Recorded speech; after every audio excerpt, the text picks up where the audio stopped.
Bismillahirrahmanirrahim. Assalamualaikum warahmatullahi wabarakatuh. Perkenalkan, saya Muhammad Rifki Akbar, NIM 0501192111, mata kuliah Ekonomi Pertanian, Prodi Ekonomi Islam, Fakultas Ekonomi dan Bisnis Islam, UIN Sumatera Utara dengan dosen pengampu Bapak Muhammad Fajri STP MSI. Jadi di sini saya akan menjelaskan materi mengenai permintaan dan penawaran. Jadi, permintaan atau demand adalah sejumlah barang ataupun jasa yang ingin dibeli untuk memenuhi kebutuhan dengan berbagai tingkat harga dan waktu tertentu di pasar.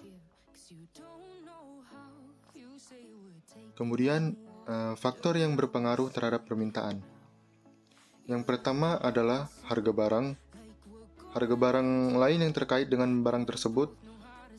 Kemudian ada pendapatan masyarakat, corak distribusi pendapatan di masyarakat, cita rasa masyarakat, jumlah penduduk, dan ramalan atau ekspektasi mengenai keadaan di masa mendatang. Hukum permintaan. Hukum permintaan berbunyi, makin rendah harga suatu barang, maka semakin banyak permintaan akan barang tersebut. Sebaliknya, makin tinggi harga suatu barang, maka akan semakin sedikit permintaan terhadap barang tersebut. Mengapa demikian? Yang pertama, disebabkan karena kenaikan harga. Pembeli mencari barang lain sejenis sebagai pengganti dan harga turun akan menambah pembelian. Dan kemudian, kenaikan harga menyebabkan pendapatan berkurang, pembeli mengurangi pembeliannya.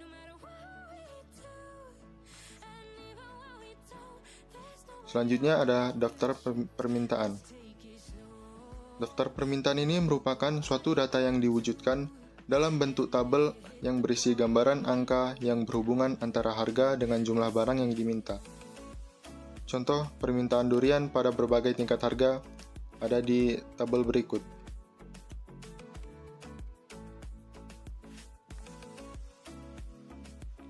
Contoh di atas dianggap faktor-faktor yang berpengaruh, lainnya tidak dianggap tetap atau tidak mengalami perubahan.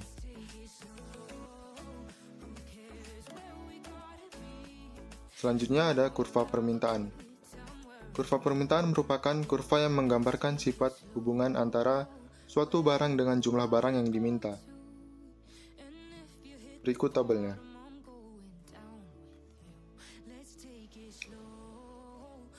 Permintaan individu dan permintaan pasar. Permintaan individu didefinisikan sebagai sejumlah komoditi pertanian yang konsumen bersedia dan mampu membayar pada beberapa tingkat harga. Ceteris paribus. Permintaan pasar adalah generalisasi konsep permintaan konsumen yang didefinisikan sebagai alternatif kuantitas yang konsumen bersedia dan mampu membeli pada berbagai tingkat harga. Ceteris paribus. Permintaan pasar merupakan penjumlahan dari seluruh permintaan konsumen individual.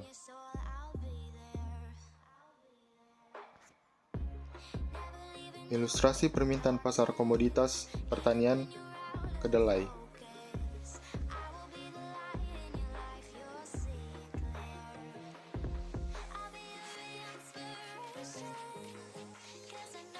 Selanjutnya, pengaruh faktor selain harga terhadap permintaan. Hukum permintaan secara teoritis lebih memfokuskan pada sifat hubungan antara harga suatu barang dengan jumlah barang yang diminta. Pada kenyataannya, banyaknya permintaan atas suatu barang juga ditentukan oleh beberapa faktor yang lain. Perlu diamati faktor-faktor penentu yang lain selain harga barang tersebut. Antara lain adalah harga barang lain. Pengaruh faktor selain harga terhadap permintaan hubungan antara suatu barang dengan barang lain dibedakan menjadi tiga. Yang pertama adalah barang pengganti, misalnya teh dengan kopi, pupuk kimia dengan pupuk organik, dan sebagainya. Kemudian barang pelengkap, misalnya gula. Kemudian ada barang netral atau tidak mempunyai hubungan yang erat. Selanjutnya ada pendapatan masyarakat. merupakan faktor yang penting dalam menentukan corak permintaan terhadap berbagai barang. Perubahan pendapatan cenderung selalu menimbulkan perubahan terhadap permintaan. Berdasarkan sifat perubahan permintaan apabila pendapatan berubah, suatu barang dapat dibedakan menjadi 4 jenis, yaitu yang pertama adalah barang inferior, merupakan suatu jenis barang yang banyak diminta oleh masyarakat yang mempunyai pendapatan rendah. Jika pendapatan masyarakat meningkat, maka barang inferior ini cenderung ditinggalkan. Sebagai contoh yang umum di Indonesia adalah jagung, ketela, umbi, dan lain-lain. Pada masyarakat yang berpendapatan rendah, masyarakat dapat mengkonsumsi jagung, ketela, umbi, dan lain-lain sebagainya sebagai pengganti beras. Akan tetapi, pada saat pendapatan masyarakat tersebut meningkat, maka jagung, ketela, umbi, dan lain-lain akan mereka tinggalkan dan berganti untuk mengkonsumsi beras. Selanjutnya ada barang esensial. Barang yang sangat penting artinya dalam kehidupan masyarakat sehari-hari. Barang ini biasanya merupakan barang kebutuhan pokok yang harus dikonsumsi untuk menopang hidup manusia, seperti 9 kebutuhan pokok. Kemudian, barang normal.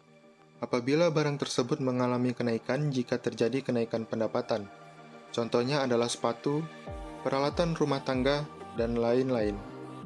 Faktor yang menyebabkan terjadinya peningkatan permintaan apabila terjadi kenaikan pendapatan adalah kenaikan pendapatan akan menambah kemampuan untuk membeli barang lebih banyak, dan peningkatan pendapatan memungkinkan seseorang untuk meningkatkan mutu kehidupannya.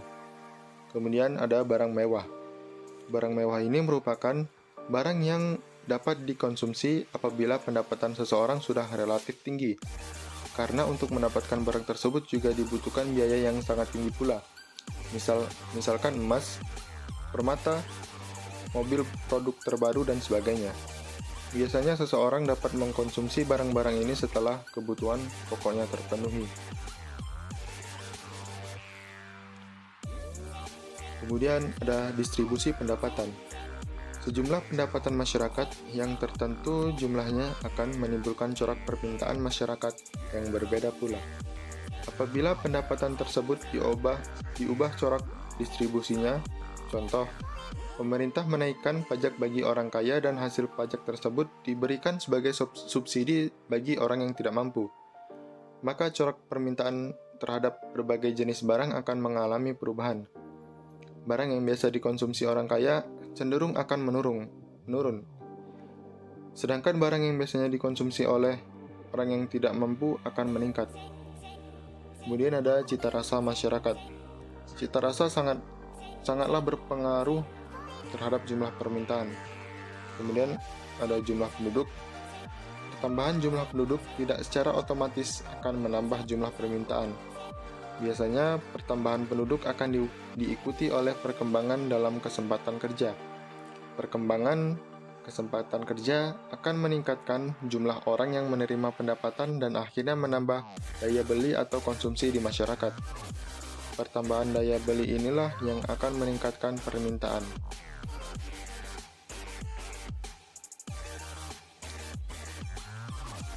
Dan yang kemudian adalah ekspektasi masa depan. Perubahan-perubahan yang sekiranya akan menguntungkan di masa yang akan datang akan mengakibatkan orang berlomba-lomba untuk berusaha mengkonsumsi terhadap barang tersebut, minimal sebagai investasi. Sebagai contoh, bidang tanah. Orang cenderung mengkonsumsi bidang tanah karena salah satu dari sifat atau karakteristik bidang tanah adalah tidak pernah terdepresiasi. Sehingga masyarakat berpikir bahwa minimal jaminan keselamatan modalnya akan lebih terjamin atau bahkan sangat besar pula kemungkinan untuk menghasilkan keuntungan yang relatif besar.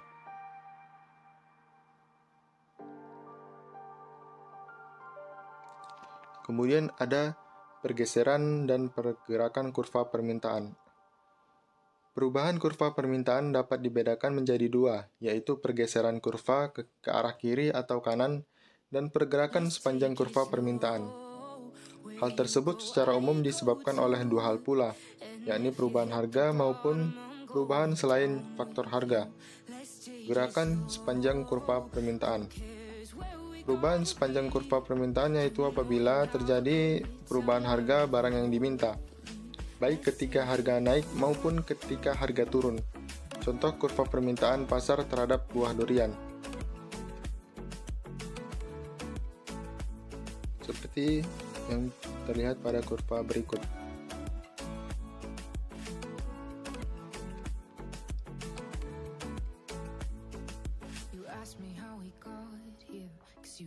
Kemudian pergeseran dan pergerakan kurva permintaan. Pergeseran kurva permintaan. Ke arah manakah kurva permintaan bergeser apabila terjadi perubahan yang disebabkan oleh faktor selain harga? Jika terjadi perubahan terhadap permintaan yang disebabkan oleh faktor selain harga, maka kurva permintaan akan bergeser ke arah kanan atau kiri. Faktor-faktor tersebut misalnya, naiknya pendapatan masyarakat atau perubahan cita rasa masyarakat. Sebagai ilustrasi dapat dilihat pada gambar sebagai berikut. Baiklah, mungkin hanya itu saja yang bisa saya sampaikan. Lebih dan kurang saya mohon maaf. Wabillahi taufik wal hidayah. Wassalamualaikum warahmatullahi wabarakatuh. Terima kasih sudah menonton.